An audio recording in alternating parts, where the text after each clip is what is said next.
kaawa siya dito nagdindog, dili siya makasulti sa iyang tuyo. Sabihan nakita siya sa Chinese. Kung sa gingon sa Chinese, itagaan siya, dilanta, noodles, rice, sa uban niyang pagpaginahanglan, o ipapaulit na siya. Kadto nga pagkamaayo, nagpabilin sa iyang kasing-kasing hangtod karon. Kung nalaan si Pastor Kibuloy kung siya panalaningan, iyang itabang ang dako ang kabahinan sa iyang panalangin alam sa mga pobre. Edukasyon, healthcare, unya pagkaon, kay ang taong gutom, bisag kung saon ni mo na og sultian, dili na makadungog og mga paminaw kay gutom na. 80% of the Filipino people, CDE classes, muna'y tutukan ni Pastor Kibuloy kung siya atong ibutang sa Senado. Musuporta mo mga igsoon? Karon, dugay na si Pastor 1970s pa. Sa iyang mga programa sa TV nakiglaban against CPP, MPE, MDF ay mga salot na sa atong lipunan. Kani ako na sila sa kalye nag-rally. Na sila sa mga bukid. Na nagtago sa mga bukid. Karon wala na sila sa bukid, wala na sila sa kalye. Naalang sila sa Kongreso. Naalang sila sa Senado. Sila lang naghari aning nga nasod. O kung dili ka mutindo, kitang tanan lang yun sa kapobrehon kung wala yun tayo kabaduhan. Munang laban ka para sa demokrasya. Let's fix the Philippines! Ayusin natin ang Pilipinas! Muna ang advokasya ni Pastor Kibuloy. Usap gusto niya, lumabalik yun ang war on drugs. Taliadto sa panahon na aman hatod karon ang Davao malinawon. Pasalamat ka sa mga Duterte.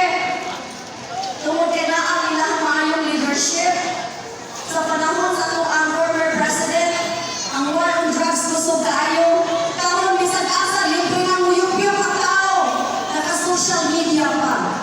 Gusto ni Pastor Kibuloy, paghaon na sila tanan. Naana siya programa alam ni anang tanan. Ang rehabilitation para sa mga affected. O gusto sa niya, kailangan national super highway system.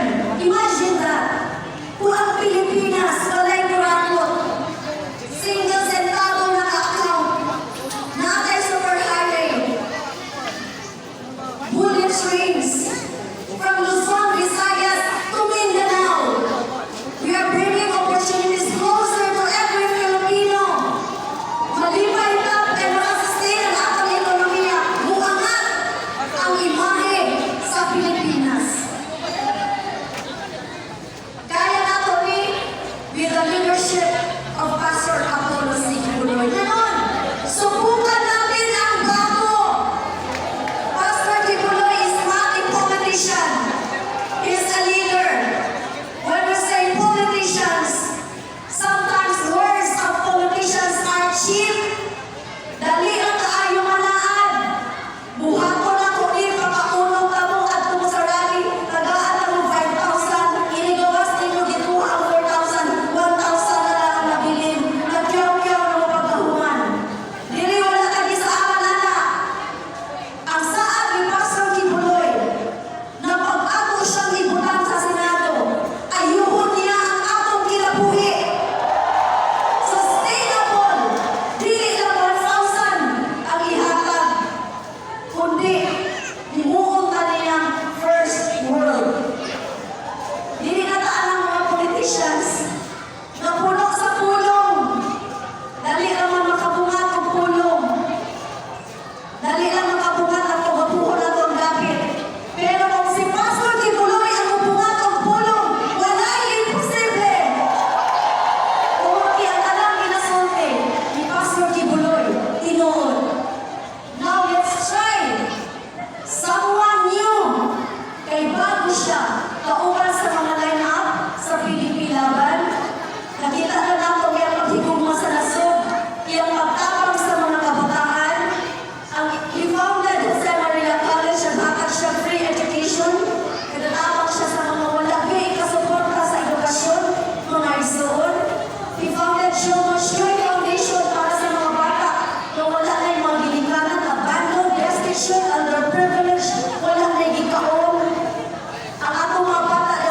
Leadership Foundation, kung imo ng interview, kasagaran na nakasulti na, karon lang ko nakakaon o ganon sa akong kinabuhi, na niabot ko sa Children's Joy.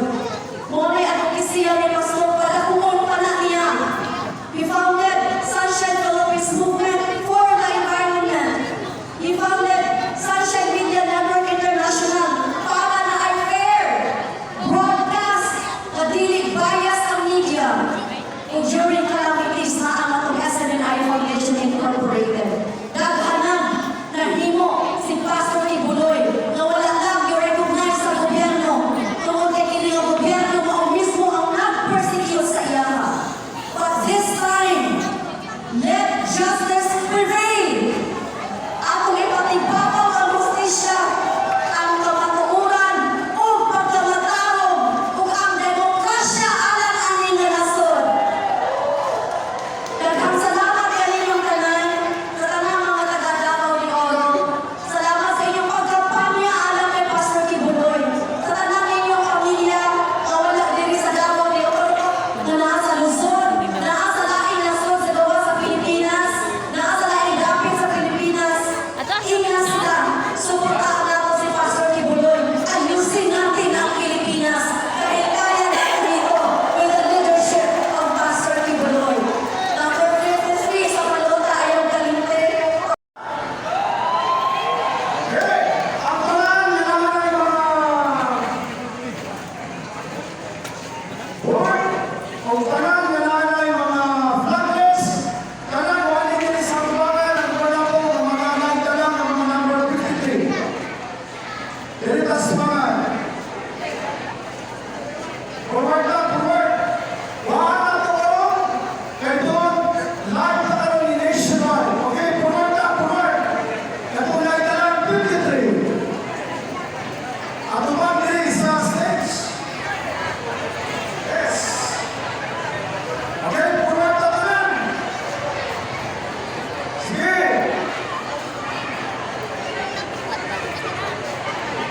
Tanan na sa likod, forward.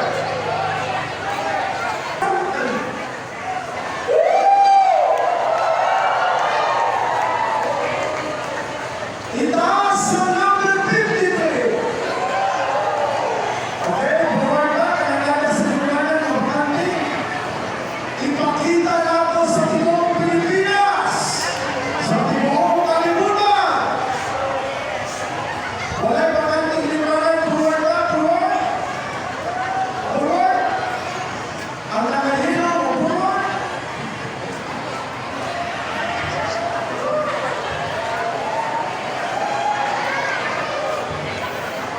Pagpusulti kanino, Pastor Apollo Kibuloy, number 53. Hey, Pastor Apollo C. Kibuloy. Pastor Apollo C. Kibuloy. Pastor Apollo C. Kibuloy. Pastor Apollo Kibuloy. Okay, pag sinasabi ng 53, itaas. Pag usulti mo, Pastor Apollo C. Kibuloy, babala sa. Kung tuwag mo, pag itaas ang 53. Hey, are you ready? Ang natunay, Philippine flag, itaas po ang flag. Yan. Yan ang nagmamahal sa bansang Pilipinas. Okay, umpisa tayo. Baba ko na. Are you ready? Pastor Apollo Kibuloy. Pastor Apollo Kibuloy. Okay, ready na lahat? Pagkawalan number 53, baba agad. Okay, pag nagkakaisa, kaorganisado ang politika dito sa Davao de Oro. Organisado din yan sa buong Pilipinas. Kaya magsisimula sa Davao de Oro. Namumula. Davao Region. Okay, are you ready? Okay, baba mo na. Pag sinasabi pa sa Apollo Kibuloy, 53.